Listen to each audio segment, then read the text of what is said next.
This is my purgatory. I'm stuck. Nothing I can do. Hi there, I'm the girly, and welcome back to another horror film review. Now, if you enjoy this review, please drop a like or share or subscribe or any of that good jazz. Thank you. The film of choice for review today is 2012's I Am a Ghost. Ooh, existential crisis. Directed and written by H.P. Mendoza and starring Anna Ishida as our main character, our titular character, the ghost, Emily. Now, before we get started, fair spoiler warning, the first half of this review will be totally spoiler free, so just in case you haven't seen the movie, you might want to hold off watching the second half. I will give you a spoiler warning before we get into the really nitty gritty spoilery stuff, just in case you haven't. I will now read to you the IMDb summary for I Am a Ghost so that you too will know what the movie is about. Emily, a troubled spirit, haunts her own house every day, wondering why she can't leave. With the help of Sylvia, a clairvoyant hired to rid the house of spirits, Emily is forced into a patient-therapist relationship, uncovering disturbing mysteries about her past that may help her move on to the next place. Will she be successful? I don't know. We'll have to see. So the movie opens with a poem by Emily Dickinson, a very poignant one when weighed against the full context of this film, and you'll see why. And it goes, "One need not be a chamber to be haunted. One need not be a house. The brain has corridors surpassing material place." And her point in this poem and in the context of the film is that ghosts, real ghosts, the ones that you should really fear, and not just the spooky, ooky bump in the night stuff we like to make up, are to be found within ourselves. Now, that's a very heavy, heavy theme, I think, and very central to the story. And along the same lines, depending on how you interpret the events of this movie, you can take that meaning even further, because in its lesson to not only fear your own internal voices and thoughts, but external ones as well. Now, in the context of the film, the poem also allows the audience to understand that the living are not necessarily always exclusively the victims of hauntings, that ghosts can in some way haunt themselves with their own past memories of when they were alive, or maybe even the lack thereof. And even ghosts can feel terror, and what haunts a haunt? So we open on an old, grand Victorian, I don't know if it's it looked Victorian to me, house. And speaking of Victorian, we don't actually know exactly what time period we're dealing with in this movie, and it's very much implied to be more than one once it gets rolling. But considering the equally Victorian-esque decor inside the house and Emily's own style and clothing and manner of speaking, I think it's a fair guess. Now, the house in question is, in fact, Emily's house, or rather, it is her place of confinement in death. Like the IMDb summary told us, Emily is dead, so it's not spoiling anything. And the home acts as a sort of prison for her, where every single day she's got to relive the same dull, endless, colorless routine. She gets up, she cooks breakfast, 2 eggs, super awkward egg cooking skills. I don't know, maybe ghosts are weird with stoves. I don't know. 2 eggs, which, by the way, is maybe a visual cue for something to come. And so she sits down, she has her breakfast, she expresses her dislike for what I assume to be the particular blandness of the eggs in an especially violent manner, but we're going to talk about that in the spoilers section. And she continues on with mundane tasks like looking through dresser drawers, or doing chores around the house, mopping floors, dusting cabinets, doing grocery shopping every single day. So on and on and on and on, she lives this endless, grueling, dull routine. And I swear to God, for the first 10 minutes of this film, we are Emily. You better have some patience for some slow burn, unenthused chore doing, because that's what we get for about the first 10 or 15 minutes of the movie. Now, so I mean, if we didn't already know she was dead, like, this girl is either living by Gorman gas standards or there's something very wrong. Now, there is one sort of breakage to her daily routine, and that is the intrusion of noises, strange noises at different parts during the day, little creaks, little bumps, weird noises and voices and things, and she can never pinpoint where they're coming from or who's making them, and they freak her out every time.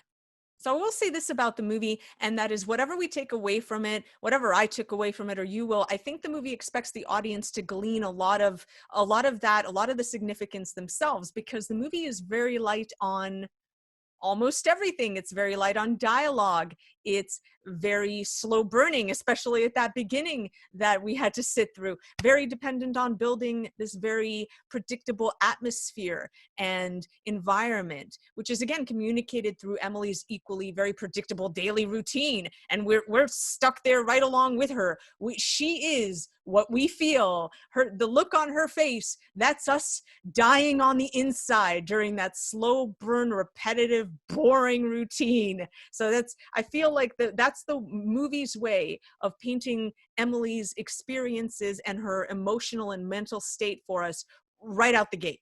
For the most part, the film is fairly low simmer burn throughout. I mean, there are a few highs in it. Don't get me wrong. We do have some emotional highs from the few limited characters we're working with. We have some action-filled sequences. But for the most part, I feel like the movie was trying to convey the state that Emily's ghost is trapped in. She's not your atypical spirit that we see in a lot of horror movies. There's no real constant state of terror or confusion or excitement or weirdness or anything like that. It's just mundane and boring. And in that way, in the forever way that she has to look forward to now that she's dead, it is a kind of torture. It is a kind of purgatory at best and hell at the very worst. But despite that, and depending on how you interpret the events of the film, whether anything can be done about it or really should be done about it to help her, it really comes into question by the end.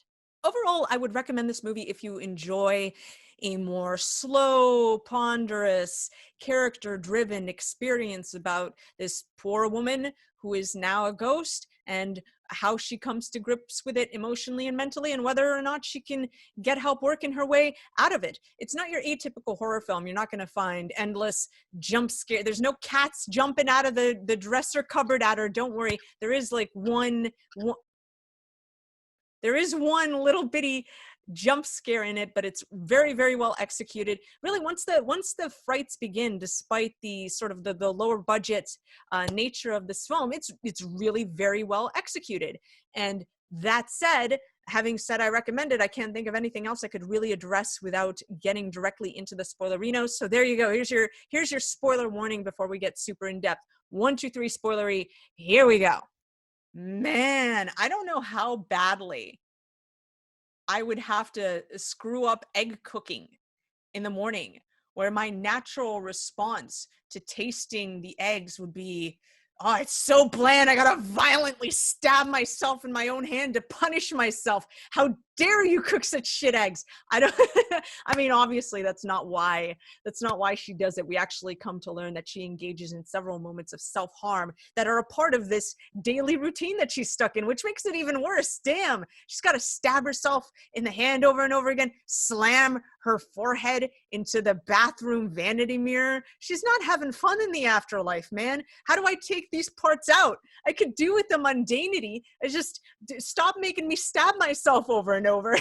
Now, neither we, the audience, or she, the ghost, are in fact immediately aware of the extent of the self-harm she has done herself and how far she goes in her history with it. And actually, outside the context of what is happening in the movie, it's interesting to think about, because usually, you know, we know that self-harm is a symptom often of some deep-seated trauma. And just imagine that you're a ghost and you're stuck in this purgatorial state bordering on hell for presumably, as far as you know, all eternity. It would kind of make sense that you'd maybe even unconsciously, without even your ghosty self realizing it, you'd start hurting yourself. And it's kind of a creepy thing to think about. It injects a little more life into the dead, ironically enough. And it would be interesting to see a movie where they address this. They address the mental state of a ghost. Get a ghost to sit down with an actual psychiatrist. I know Sylvia is supposed to have this patient is therapist relationship with her in this movie, but she's a clairvoyant. And I would actually love to see a film where like a therapist or psychoanalyst or something takes on a ghost and tries to help them pass over through their methods, rather than the kind of the more supernatural go into the light stuff that we usually see. Now, in Emily's case, she does actually have a helping hand in the form of the clairvoyant Sylvia, to whom the disembodied voice in Emily's bedroom, in fact, belongs to.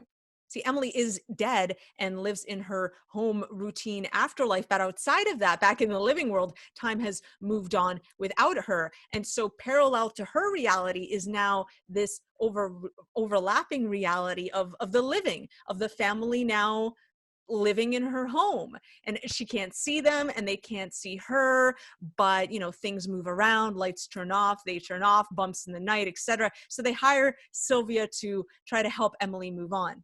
Now, Sylvia reveals to Emily that they have in fact met before. They've spoken on many a previous occasions. They've tried to work through her death to help her cross over, but the problem is it's just not taking. And every time Emily leaves the bedroom, she forgets all the progress she's made. She forgets that she's dead. She forgets all about Sylvia. And to pile more trouble on top of that, the time periods between them don't quite, the time differential doesn't add up between them. So if Emily is, say, stuck in her daily routine for a day or two, when she sees Sylvia again, by Sylvia's point of view, maybe a month has passed. Now, after some time, Sylvia manages to convince Emily that she has to, begin the process of crossing over, of going into the light to a better place or whatnot, and that Sylvia can help her to do that. But a big part of that is that Emily is going to have to, A, come to grips with her death, the details of it, but also the details of her life, the ones that she may not necessarily want to confront because they may not add up to what she believes to have been true, and may in fact be what is responsible for keeping her confined in this afterlife purgatorial home. Yeah, there's details. There's little details that Emily may not be too keen on remembering, like, for example, the fact that she was in fact in life left abandoned in the house by her family to die because she suffered from multiple personality disorder, which made her prone to blacking out, letting her alter take over, who then perpetrated violent assaults against her family members and friends and against herself. And so her family tried everything, tried therapy, tried shock therapy to help her out. Nothing helped. And so eventually they just went, bye. Now, to pile on to the mind screw, Sylvia also reveals that this alternate male personality is in fact a being with its own soul. It is her other half. And in order for Emily to be able to cross over into the light or whatever magical thing she wants to do, she has to be able to reconcile those two halves together. The problem is that her alter is not too keen to do that. He's a little bit upset with her. He kind of really hates her guts. So, because he feels cheated, he feels angry at always having been trapped inside of her in life. Now, with instruction from Sylvia, Emily does manage to successfully, summon her alter ego soul into her space, and is then forced to confront the original nature of her death. And we experience it, I suppose, what it must have looked like from her point of view, where she thought she was being actively attacked and stabbed by this demonic looking man. And we finally see the demonic looking man. And let me tell you something, the scene where he comes shuffling his way down that staircase is undiluted nightmare fuel. The guy playing this character did such an excellent job. He's got the look of it. He's got just the body motions, the horribly uncanny way that he moves, just his face. Everything about him is super effective and super creepy in this scene. And also, for the love of God, put on some pants. So we get this great little action-filled, bombastic chase sequence right into her bedroom. Her demonic alter ego chases her inside. She grabs a knife. You're like, oh, she's going to defend herself from him. Nah, she's going to stab the bejesus out of herself while he watches and shrieks in fear. Yeah, I have to wonder if this isn't, they weren't entirely clear in this scene, but does this in fact mean that it was not he forcing her to kill herself in the original iteration of her death, but it was in fact her grasping control back from him, and like finally the last ditch attempt to rid herself of him, she just started stabbing herself. Like, I'm a little unclear on what exactly was being communicated when the two characters in this scene where she's stabbing herself essentially switch places. She's, when the scene begins, when she begins stabbing herself in the scene, he's the demonic looking one with the hollowed out eyes and then everything been super gray skinned. And by the end of it, as she's stabbing herself, she's taken on these qualities. And he in turn has taken on a real human face and real eyes. And he's weeping and screaming and can't believe what's happening. So, I mean, that was kind of my interpretation of that moment, but I don't know, I could be wrong. Like I said, this is one of those movies that is super heavy, very open to interpretation, and I really enjoyed it for that. Now, I'm not entirely sure how I am meant to interpret the events that follow, but it seems like Emily finally comes to grips with the true nature of her death and herself, and so is able to extricate her soul, her pure soul, from this moment and become a third-party observer to all of it. So now there is this ex-demonic dude in the corner screaming, and there's her stabbing the shit out of herself, and then there's another her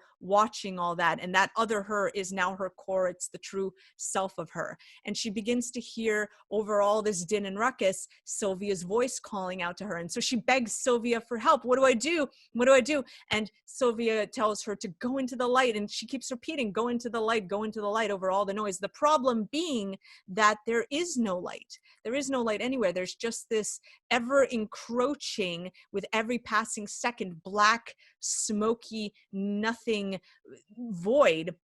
And then, okay, the end. And then the movie ends. It fades to black with Sylvia telling her to go into the light and Emily screaming that there is no light and help me. And then it just, the smoke just converges upon it all. And that's it, the end. All right, then.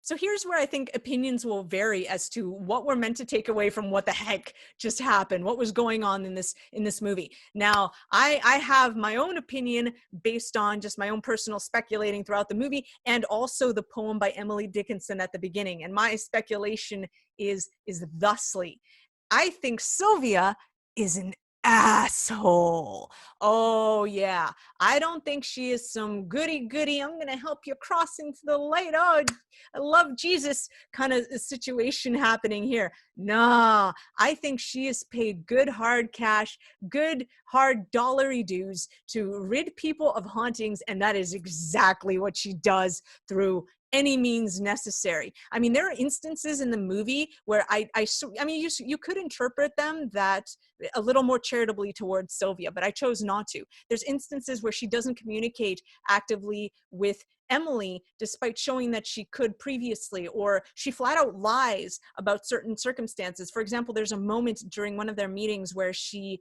finally makes Emily comfortable with the idea of, I don't know what she calls it, closing out.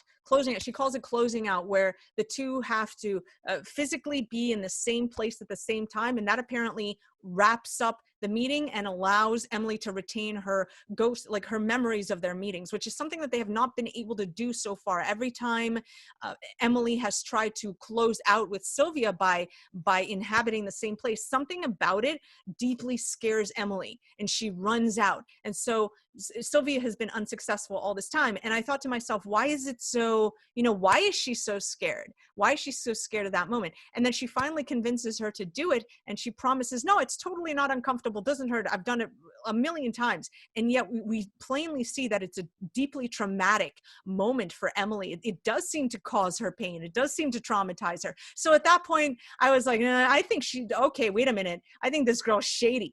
I mean, in real life, people enter into these mindless routines. They lose themselves inside their own heads because it's oftentimes a coping mechanism. It's the only escape they might have from some horrible trauma they've experienced or are experiencing. And like them, Emily has suffered horrific trauma, both in life, having to deal with this alter ego all her life, and in the violent, horrible nature of her death. But in her death, she has created this safe space for herself where she's locked her alter ego up in, up in the attic. And it's not until Sylvia comes along to rattle the cage, so to speak, that things really start going wrong for Emily at all. I mean, in real life, trying to pull people out of these comfort zones that they've created for themselves to help them deal with whatever trauma, whatever it is that they have to escape from, can have terribly, terribly psychologically adverse effects if you do it too early, if you force them into it. And Sylvia, to me, that's what it feels like she's doing. She reminds me of like a person working at a psych institute or something like that, that would have a patient and they'd be very, very annoyed with that patient because maybe, oh, they're not recovering at the rate that I would like them in my genius to recover at. How dare they recover that? I'm getting paid for this. I need that bed. And that's the kind of vibe that I got off her. You know, they're doing it because they were paid, and so is she. You know what I'm saying? Like, not a shred of me. Not a shred of me thinks Sylvia was legit in this movie. Not only that, but I think she lies to the family that hired her too. At the point that Emily's world is like literally just falling apart behind her in this horrible dark haze, Sylvia still orders her to go into the light, and ignores Emily's pleas and screams completely, like she doesn't hear anything at all, you know. And I think it's a show. I think it's a show for the benefit of the family involved, to fool the family who don't see or hear what's really going on into thinking that, you know, totally convinced that this girl, this poor ghost, is, oh yeah, she's just peacefully crossing over into the light. Go into the light, Emily. Yeah, there she goes. Oh, she's waving at Jesus. Isn't that beautiful? Nah. And that's it. That's where we leave it. Poor Emily is going to hell or getting wiped out of existence. And I don't know what the hell Sylvia did to her, but I think she did something to her. I mean, maybe you had a more merciful kind of opinion of Sylvia. Maybe she just didn't know what the hell she was doing, but I don't think so. I think she knew exactly what she was doing. I think she was guilty. Now, that said, if you'd like to recommend something to me to watch and review in the future, you can do so. Go and check out my letterbox down in the description below. You can add your recommendations to me on Twitter. You can send them to me on Discord, and I will check them out. And I will see you tomorrow with my next review for The Haunting of Bly Manor, episode 8. Really been looking forward to doing this one. We're in the home stretch. It's almost over. We're almost at the big scary conclusion, and I'm really looking forward to that. So I will see you guys tomorrow. Have a good day. Have a good week. Have a good watch. Bye.